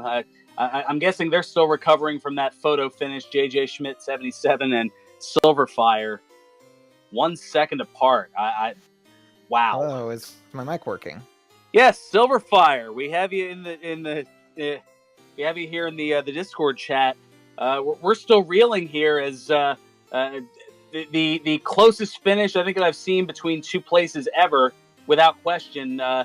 Just coming up 1 second behind JJ Schmidt for second. Literally, like I typed .done and hit enter before I saw his finish. I've actually seen it where, like, if it's down to the whatever precision SRL's measuring at, it will count it as a tie. So if we were any closer, that would have been a tie. It was most definitely about as close as you could get there, as both of you were talking to the king at the exact same time and had entered Tangential maybe half a second behind the other. I think it's a tie. tie for second. Unfortunately, it's not as according to SRL, but whatever. Well, SRL may not see it that way. cares? I can agree with both of you on that one. That it's about as close to a tie as you can ever really get there. Yeah, JJ Schmidt joining us here as well. I don't even know where to start with all this here. I don't know. I feel like I've been killing blue dragons for 45 minutes. That's about how I feel too. That's a pretty good place to start there. How did y'all feel about that grind? It's been a while since we've had a seed like that in a big race. Yeah, it really has. I'm a little disappointed in myself because I actually died with 9 MP left on the grind one time.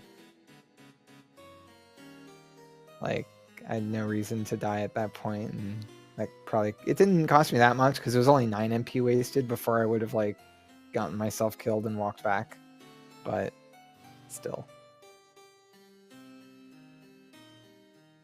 Meanwhile, Lavkian, I guess, doing the interview from the chat box, noting his displeasure with the grind, and that's as much as I'll be able to say about it. Yeah, that grind was not friendly. That we had, like, I think even probably the strength HP builds defense broke that blue dragon. I was doing it as early as level 12, I think. But, yeah, it seems most came to the conclusion that the blue dragon. Oh, sorry about that. Yeah, but it also means that, like, it actually.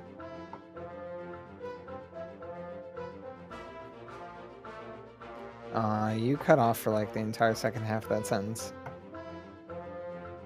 I was just gonna say, it definitely does seem like everybody came to the conclusion that the blue dragons were the place to be, with Sparkover actually grinding on the golems in Hawk's Nest. Ooh, that explains the time difference there.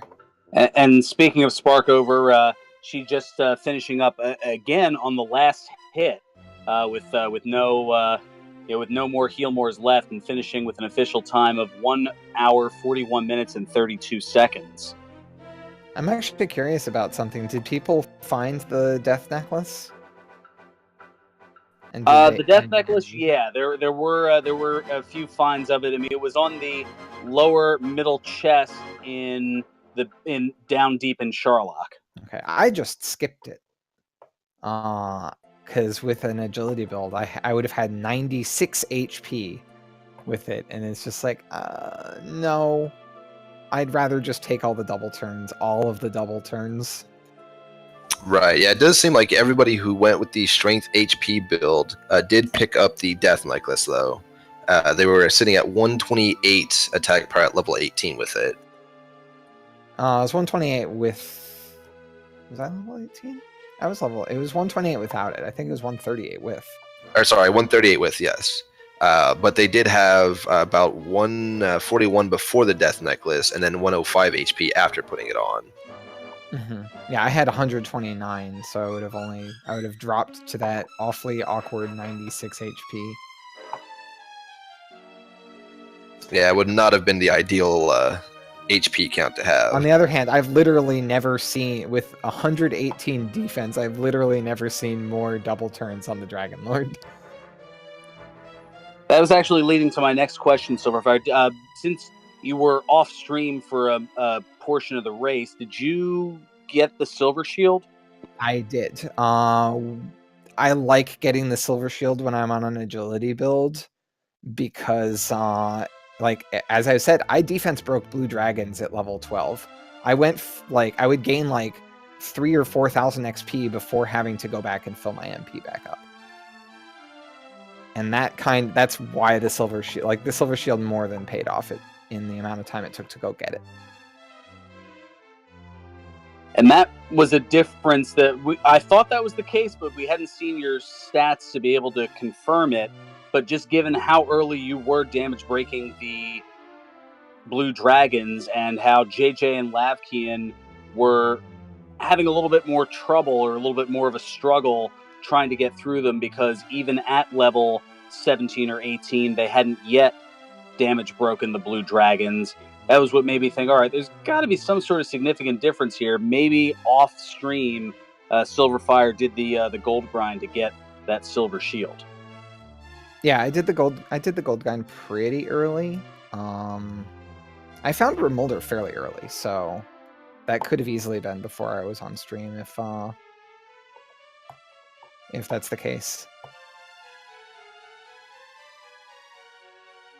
But another thing, this map was actually really interesting. We had to go basically everywhere. Yeah, it was definitely a widespread map, and I noted early on, if it was a coordinate required seed, it was going to be a difficult search for that world tile item, with having that map be so strung out the way it was. But there wasn't even anything on the coordinates, so that certainly, I certainly would have just rescued, especially since you're grinding on the blue dragon anyway. I think you just rescue the prince or princess at that point. Well, in a way, it was a good thing that you didn't, because then the finish wouldn't have been as close as it was. That's true. Yeah, I don't think we actually did see anybody get the Princess Gwaelin or Prince Guimond in that seed. Well, I mean, there's no coordinates, so why would you?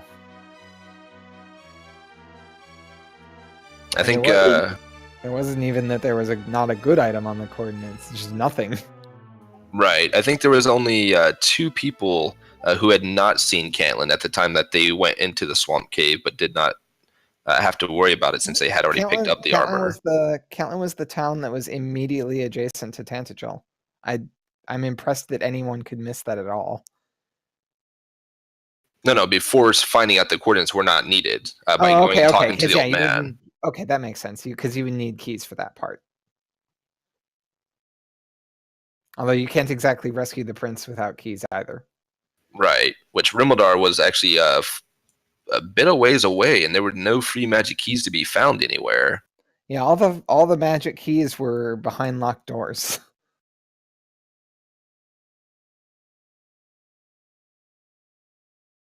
And that I was really annoyed that I had to walk all the way through the Erdrick's cave that was at the very, very bottom left of the world just to find the sunstones, though.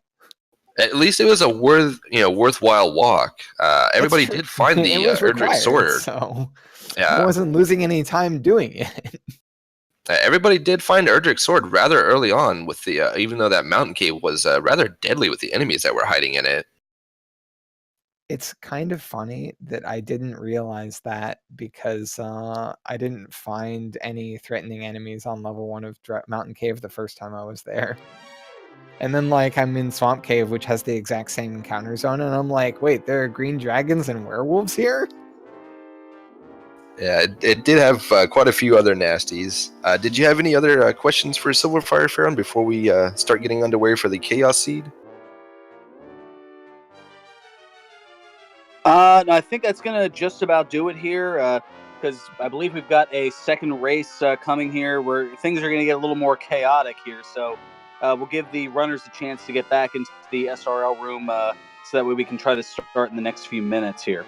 Good luck on Chaos. I'll actually be skipping out on this one.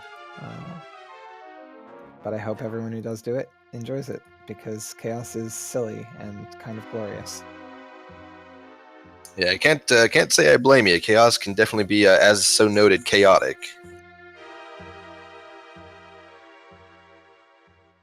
And we're going to be getting to that in just a matter of a few moments here. We'll be setting up for that as the tie-dyed guy making his way into Sharlock and starting to make that descent.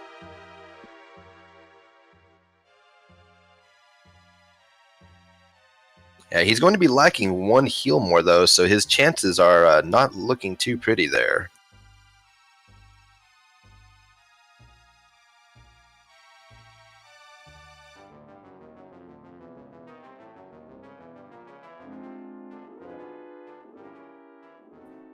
Meanwhile, Lavkian noting in chat was hoping that there was a lead getting the sword, but and that yes, the mountain cave was rather nasty, as that was putting a hurting on everybody. Yeah, that mountain cave definitely had some nasty enemies to be had, but the prizes to be found with getting the Erdrick sword, being so close to Tantegel, was definitely well worth it.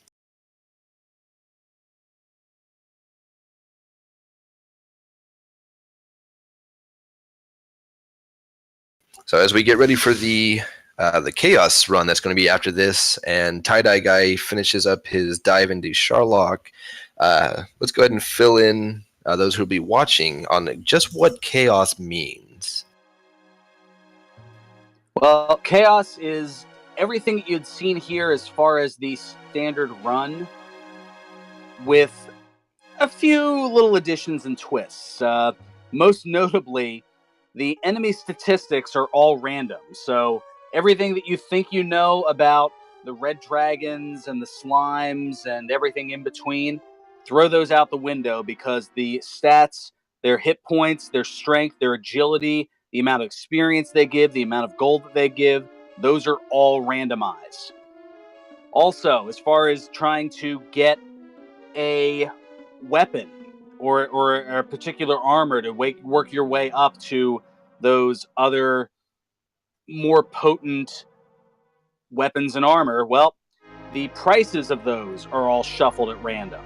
So you could have a bamboo pole that is only worth 2 additional attack points, cost over 10,000 gold, or as we have seen in previous streams over the course of the past few weeks, we have seen the Flame Sword, the second strongest sword in the game, just behind Erdrick's sword, that going for a mere 1 gold. Or anything in between. Same thing with the armor, same thing with the shield. You could have very expensive small shield and an inexpensive large shield, and then an extremely expensive silver shield. Or, I mean, the combinations of those are endless.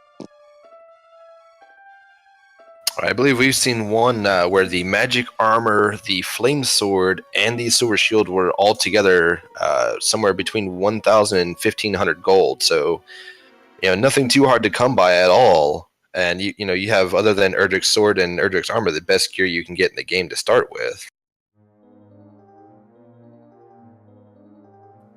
And as if that wasn't enough, as you've seen, the mounts to the levels have been consistent and have kind of had that gradual growth. Not so in Chaos. The amount of experience needed to get to the next level is randomized.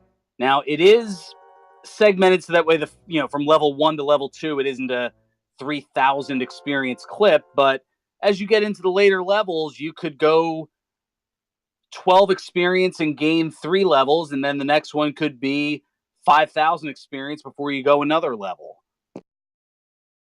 Right, we've definitely seen some early starts where less than 100 experience gets you 5-6 levels, but we've also seen some early levels where level 1 and 2 actually start out at level 2 to 3 actually, after level 1 being around about 100, to get to level 3 given about 1,000, and that early levels on that, depending on what you find, is not easy to come by. And also sometimes easy to come by and sometimes not easy to come by. Dragon Lord 2. We've seen how it can be a menace here just in this seat alone. However, there's a bit more of a range, which you can personally attest to after last week here, where the Dragon Lord's second form can have as little as 100 hit points and as many as 230. Yeah, we've definitely seen both ends of that spectrum with, as you mentioned, my run last week, getting rather lucky with a very low HP Dragon Lord. I believe he was right about the 130 mark. Not even, as it took you, you went to 112 hit points, and that took out the Dragon Lord. So somewhere between 101 and 112. Oh, that's correct. You are correct on that. But I have definitely had the higher end of the spectrum as well, where he had over 200 HP, which is quite a bit higher than his standard health. So more heal more is needed or more attack power needed, depending on which you have at the time. So for our runners who are going to be in this Chaos Seed, it makes for an interesting decision as to when to go to Charlock, because it isn't as mathematically cut and dry as it would be with a standard seed. Right, and as you noted before, Dragon Lord 2 can also have Sleep and Hurt, Sleep and Heal, making that fight that much more painful, as you have to either stop spell him or just fight through it. But Dragon Lord 1 can also have, on top of it usually having Hurt more, it can have Heal more and just wail on you for anywhere from 50, I believe the highest we've seen is in the upper 80s for physical hits. And then at a low HP amount, where he's just wailing on you constantly, if you can't do the physical damage, your only option is to then attempt to use Hurt more and hope that that can do the damage necessary. So you have to really watch that MP count as you go into the Dragon Lord fight. Absolutely. We have a question here in chat. Is Dragon Lord 1's health point variance similar to a random monster that you can encounter? And the answer to that is yes. And we have seen that. In fact, over the course of the last couple of weeks, Dragon Lord 1 has attacked our runners. At the most I think I'd seen was for 81 hit points in one attack.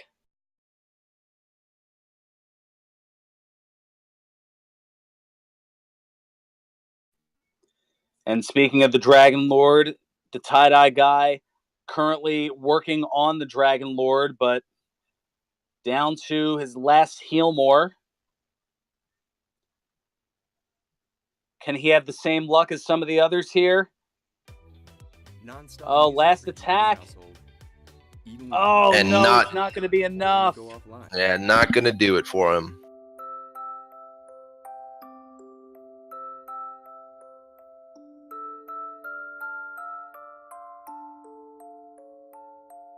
And he does go ahead and forfeit out of the previous race there. So maybe we will see him in the Chaos race.